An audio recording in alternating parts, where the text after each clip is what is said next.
Assalamualaikum murid-murid, apa khabar? Bertemu lagi bersama Ustazah dalam subjek EDUP 2112, Teknologi dan Media Pengajaran. Baiklah, hari ini kita akan mulakan kita punya kelas. Baiklah anak-anak sekalian, hari ini kita akan sentuh pelajaran 8. Tajuknya adalah amanah terhadap harta dan nyawa. Okey, jom kita mulakan kelas. Ustazah harap atas meja masing-masing dah ada buku teks, buku tulis dan buku latihan. Baiklah, apa sebenarnya yang kita nak belajar pada hari ini? Okey, ada beberapa perkara penting yang kita akan belajar pada hari ini. Yang pertama, kita akan baca surah An-Nisa ayat yang ke-9. Okay. Seterusnya, kita akan melihat juga kepentingan menghargai harta dan nyawa. Yang ketiga, kita akan lihat maqasid syariah. Seterusnya, larangan mengambil harta secara batil. Seterusnya, larangan membinasakan diri sendiri dan orang lain. Dan yang terakhir, pengajaran ayat. Pengajaran ayat pasal berkenaan dengan surah An-Nisa ayat 9 tadi. Baiklah murid-murid sekalian, sila lihat paparan ayat yang Ustazah tunjukkan ini dan dengarkan bacaan ayat suci Al-Quran. Ustazah harap yang depan Ustazah ini sila beri perhatian dan fokus terhadap bacaan ayat suci Al-Quran ini. Kenapa? Sebab sebentar lagi kita pun akan baca bersama. Sekarang dengar dulu. Okey. يا أيها الذين آمنوا لا تأكلوا أموالكم بينكم بالباطل إلا أن تكون تجارة عن تراض منكم ولا تقتلوا أنفسكم إن الله كان بكم رحيما. Okey, Alhamdulillah. Semua tadi dengarkan ayat suci Al-Quran? Okey, semua dengar. Baiklah, sekarang Ustazah akan baca dan anak-anak perlu ikut. Ustazah akan ulang 2 kali setiap ayat. Potongan ayat ni, setiap potongan ayat ni Ustaz akan ulang 2 kali. Jadi anak-anak kena dengar dan get ready untuk ikut. Baiklah, ready semua? Okey, jom kita baca. A'udzu billahi minasyaitonir rajim. Bismillahirrahmanirrahim. Ya ayyuhalladzina amanu la ta'kulu amwalakum bainakum bil batil. Baiklah, ulangan yang kedua. Ya ayyuhalladzina amanu la ta'kulu amwalakum bainakum bil batil. Okey semua, boleh ikut. Wahid, isnain, nabda. Okey, terima kasih anak-anak. Okey, seterusnya. Potongan ayat yang kedua. إلا أن تكون تجارة عن تراض منكم. Okay, saya ulang sekali lagi. إلا أن تكون تجارة عن تراض منكم. Okay, awak punya giliran. Sila baca. Wahid, isnain, nabda.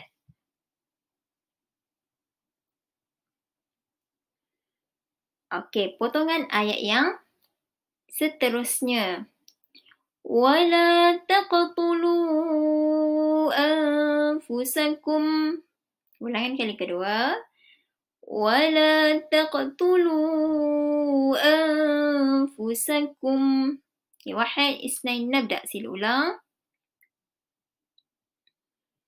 Okey, potongan ayat yang terakhir. Innallaha kana bikum rahima. Saya ulang sekali lagi. Innallaha kana bikum rahima. Okey, jadi semua dah. Ustaz dah baca, kamu pun dah ikut. Okey, sekarang Ustaz akan ulang daripada ayat pertama hingga ayat yang terakhir. Okey, sila dengar dan beri perhatian. Mata kena tengok pada ayat Quran yang Ustaz baca. Lepas ni, giliran awak untuk baca daripada awal sampai akhir. Okey, Ustaz baca dulu. Sila dengar dan beri perhatian.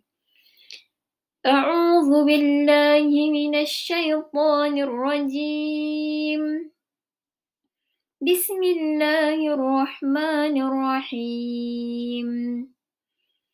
يا أيها الذين آمنوا لا تأكلوا أموالكم بينكم بالباطل إلا أن تكون تجارة عن تراض منكم ولا تأكلوا أنفسكم Innallaha kana bikum rahima.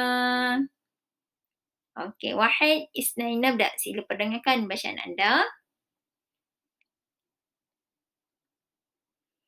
Okey, baiklah. Okey. Bacaan anak-anak tepat. Sebab tu saya ulang banyak kali. Sebab kita nak bagi bacaan tu betul dari segi hukum tajwid dan fasahahnya. Baiklah. Okey, seterusnya. Okey, anak-anak sekalian, kita akan lihat kepentingan memelihara dan menghargai harta dan nyawa. Okey. Kepentingan memelihara dan menghargai harta dan nyawa ini terbahagi kepada dua. Okay, kita tengok yang pertama dulu. Yang pertama, harta dan nyawa adalah rahmat daripada Allah Subhanahu Wa Taala. Okay, segala yang kita ada, yang kita miliki sekarang ini, semuanya datangnya daripada Allah Subhanahu Wa Taala. Jadi kita sebagai hamba Allah perlu menggunakannya untuk melaksanakan tanggungjawab kita sebagai hamba dan khalifah Allah di muka bumi ini. Manakala yang kedua pula, harta dan nyawa antara perkara yang dijaga dalam syariat Islam. Okay. Agama Islam ni, cantiknya agama Islam telah menetapkan peraturan seperti larangan mengambil dan menggunakan harta secara batil dan larangan membinasakan diri sendiri serta orang lain. Jadi, bila kita ada agama yang menjaga perkara-perkara ini, hidup manusia ini akan disiplin, akan terjaga dan sebagainya. Baiklah, terdapat beberapa item yang mana syariat Islam menjaga hamba-hambanya. Okay, ataupun kita panggil sebagai maqasid syariah. Baiklah, maqasid syariah ini terbahagi kepada 5. Yang pertama, agama. Yang kedua, nyawa. Ketiga, akal. Keempat, harta. Dan yang terakhir adalah keturunan. Okey, kita ke subtopik seterusnya berkenaan dengan larangan mengambil dan menggunakan harta secara batil. Okey, agama Islam ni telah menggariskan kepada hamba-hamba dia berkenaan dengan macam mana boleh ataupun tidak kita ini mengambil harta secara batil. Okey, di sini Allah telah memerintahkan anak-anak boleh tengok pada 3 era yang kat depan ni yang bergerak-gerak tu. Okey, yang pertama, Islam melarang kita mendapatkan harta secara batil adalah kerana yang pertama, ia telah melanggar perintah Allah. Kita sebagai hamba memang kena dengar arahan daripada Allah. Kalau Allah kata tak boleh, kita jangan buat. Okey, era yang kedua, menghilangkan keberkatan dan rahmat daripada Allah. Kalau kita ambil harta secara batil, harta itu kita guna nak beli makan minum anak dan isteri, nak guna beli untuk kehidupan seharian. Jadi rahmat dan keberkatan tu akan hilang sebab datangnya dari sumber yang tidak halal. Okey, pandai semua. Okay, yang ketiga, menyebabkan berlakunya kezaliman dan penindasan.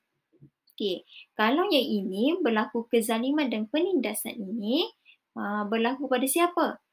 Kalau orang kaya cari harta bukan mengikut landasan Islam, jadi yang kena tempiasnya siapa? Betul. Yang kena tempias ni mestilah orang-orang miskin. Kalau semua orang dekat kedai jual, contohlah dekat pasar jual buah mahal. Jadi siapa je yang nak beli?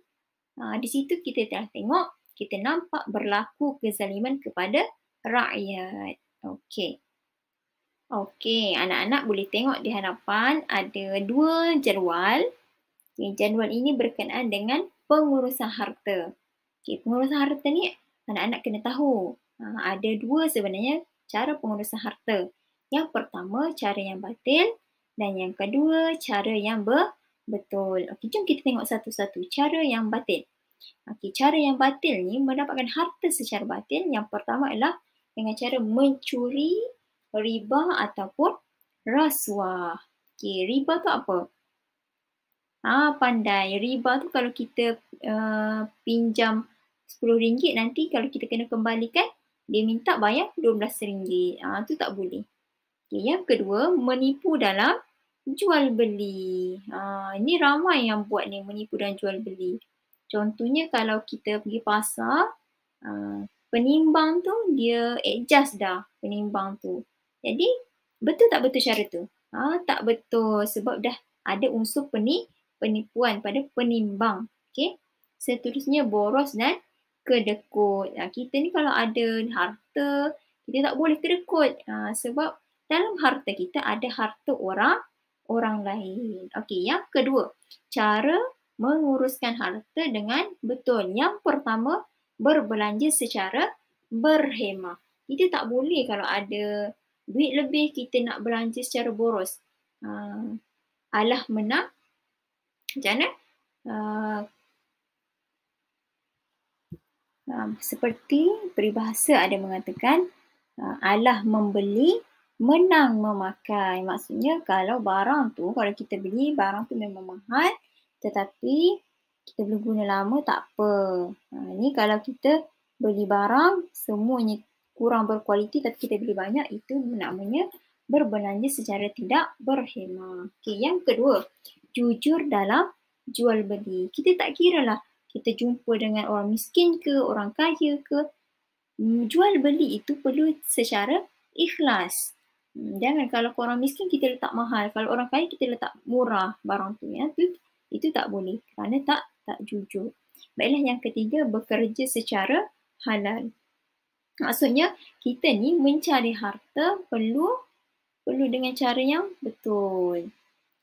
Tak kiralah kita ni kerja apa sekalipun perlu halal dan ikhlas. Perlu yakin dan bersungguh-sungguh melakukan pekerjaan kita tersebut. Baiklah, seterusnya, larangan membinasakan diri dan orang lain. Macam mana ini ya? Jom kita tengok. Larangan membinasakan diri dan orang lain pun ada 3 poin penting. Yang pertama, kerana kita akan melanggar hak Allah. Macam mana Allah dah tentukan kepada kita, itulah kita sebagai hamba kena ikut. Yang kedua, membawa kemudaratan kepada diri dan masyarakat. Kalau kita membinasakan diri kita, sebenarnya kita telah membinasakan masyarakat itu secara tidak langsung. Yang ketiga, menggugat keharmonian kehidupan. Kalau kita ada buat khianat dekat orang lain, masyarakat hidup tenang ke tidak? Ya, betul. Masyarakat hidup tidak tenang. Okey, seterusnya jom kita tengok beberapa perkara yang mana perbuatan ini tidak menghargai nyawa. Sedangkan nyawa ini siapa yang bagi dekat kita? Allah Subhanahu Wa Taala yang mengurniakan nyawa kepada kita. Jadi, kita perlu gunakannya dengan sebaik mungkin. Okay. Antara perbuatan yang tidak menghargai nyawa adalah yang pertama, bunuh diri sendiri ataupun orang lain. Kejadian membunuh diri sendiri ini Allah telah menjanjikan azabnya orang bunuh diri ni, dia akan ulang bunuh diri dia dalam neraka Allah kelak.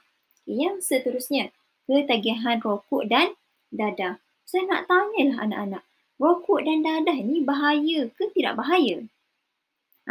Pandai semua. Rokok dan dadah ini adalah benda yang bahaya. Jadi siapa yang menghisap rokok ataupun ambil dadah, sebenarnya dia adalah salah satu perbuatan yang tidak menghargai nyawa sendiri. Yang terakhir adalah membuli, merempit dan membuang bayi. Okey, Ustaz mau highlightkan pada bahagian membuang bayi. Senang-senang je kita ni nak buang bayi sedangkan belum kahwin. Anak bayi yang dilahirkan itu adalah anak daripada perkahwinan yang tidak pernah berlaku. Anak luar nikah. Jadi senang-senangnya anak itu dibuang sedangkan anak itu langsung tidak berdosa. Jadi anak yang dibuang tersebut bila dia dah besar, jadi masalah pula, dia kena cari siapa mak dia, siapa ayah dia. Jadi untuk menghargai nyawa ini, kita sebagai umat Islam perlu menjaga ikhtilat masing-masing. Jangan terlepas batas supaya tidak berzina dan sebagainya. Barulah tidak berlaku pembuangan bayi. Okey, seterusnya. Baiklah, kelas kita pun dah di penghujung. Jadi jom kita tengok berkenaan dengan pengajaran ayat. Pengajaran ayat tentang surah An-Nisa ayat 29 ini yang pertama adalah menghargai harta dengan cara membelanjakan ke jalan Allah. Dia dah bagi tahu dah solusi dekat sini. Kalau kita nak tahu kita hargai ataupun tidak harta yang diberikan oleh Allah, kita perlu membelanjakan sebahagian harta itu ke jalan Allah. Contoh ke jalan Allah macam mana? Contohnya kita bagi sedekah, keluarkan zakat, bagi duit dekat anak yatim sebagai hadiah dan sebagainya. Itu adalah tanda kita menghargai dengan cara kita membelanjakan duit ataupun harta kita ke jalan Allah. Baiklah, yang kedua, berusaha mendapatkan harta dengan cara yang halal dan diredai Allah. Penting ya mencari harta dengan cara yang halal ni. Kerana harta ini berkait rapat dengan kehidupan kita. Kalau kita cari harta pun daripada sumber yang haram, ada rumah, kalau hidup dengan anak isteri, rumah tu panas. Kalau dia beli barang dengan duit yang tidak halal itu, kadang-kadang contoh beli ikan lah dengan duit tak haram tu. Ikan tu cepat buruk. Sebab tu kita kena berusaha mencari harta yang halal. Bukan dari segi riba, bukan rasuah, bukan menindas orang. Bukan ya. Okey, pengajaran ayat yang ketiga, mewujudkan hubungan baik sesama manusia dengan cara tidak mencederakan dan membunuh. Jadinya di sini ni, bila kita menghargai nyawa seseorang itu, kita akan hidup dalam keadaan harmoni. Kita akan berkasih sayang antara satu sama lain. Tak ada kita nak berhasad dengki dan sebagainya itu. Bukan cara kita sebagai orang umat Islam. Baiklah, itu sahaja daripada Ustazah. Sekarang jom kita buat latihan kuis. Okey, baiklah, seterusnya sesi kuis. Sesi kuis ini, anak-anak boleh buka scan QR masing-masing dalam telefon. Sila scan QR ini supaya kita boleh akses kepada soalan seterusnya. Okey, jom kita tengok.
Baiklah, kelas kita pun dah berada di penghujungnya. Ustazah ingin ucapkan ribuan terima kasih kepada anak-anak kerana sudi mendengar, memberi perhatian dan bekerjasama serta melibatkan diri dalam aktiviti kuis sebentar tadi. Baiklah, kita sudahi kita punya kelas dengan tasbih kafarah dan surah Al-As. Subhanakallahumma wa bihamdika asyhadu an la ilaha illa anta astaghfiruka wa atubu ilaik. Wal 'asr innal insana lafi khusr illa alladhina amanu wa 'amilus solihat wa tawassaw bil haqq wa tawassaw bis sabr. Okey, insya-Allah anak-anak kita akan jumpa pada kelas akan datang.